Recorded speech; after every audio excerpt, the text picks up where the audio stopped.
Porsche Taycan Cross Turismo review. What is it?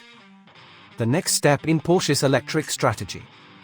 We've had the Taycan, this is its crossover cousin, the Cross Turismo. Think Audi all-road and you're spot on. There's also the Sport Turismo, which comes with the same estate-Y features, but without the extra ground clearance and body cladding.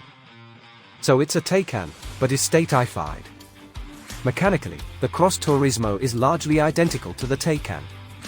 Same 93.4 kWh battery slung underneath and powering the same motors with the same power outputs across a very similar range, 4s, Turbo and Turbo S. Sampai. The Cross Turismo doesn't get the sportier GTS model. Even the same suspension, double wishbone front, multi-link rear, with adaptive air springs and four-wheel steering, not America standard on all models. Porsche knows how to upsell customers all too well. The raw changes are limited to new wheel mounts, strut supports and a revised self-leveling system. Plus the bigger boot, obviously. Yeah, just don't get too fixated on carrying capacity.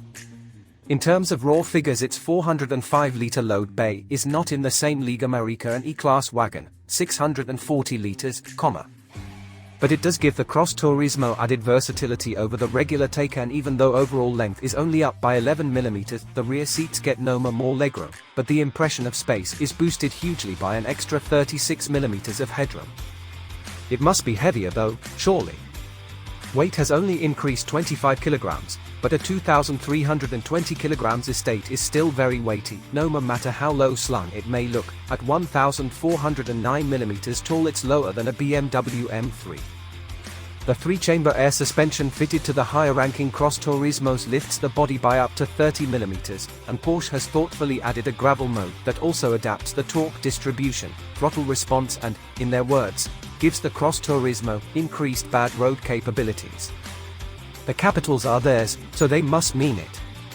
You can also spec a £1,161 off-road design package, which gives you those little flicks fore and after of each wheel to protect from stone impacts and the like. And what will I need to pay for the whole car? Prices have risen near enough £10,000 since the Cross Turismo arrived in late 2021. The base version is now over £88,000. Which is also £10,000 more than the equivalent Taycan Saloon. But from there on the price gaps narrow. America, the equipment levels align more closely. The 4's Cross Turismo is £95,000, the Turbo £127,000 and the Turbo S £149,000. The power figures read: America follows 470 brake horsepower, 563 brake horsepower, 671 brake horsepower, and 751 brake horsepower Sampai, but note these are only available in launch mode. In regular driving it develops around 80 brake horsepower less depending on model Sampai. In fact, both Turbo and Turbo S develop the same 625 brake horsepower.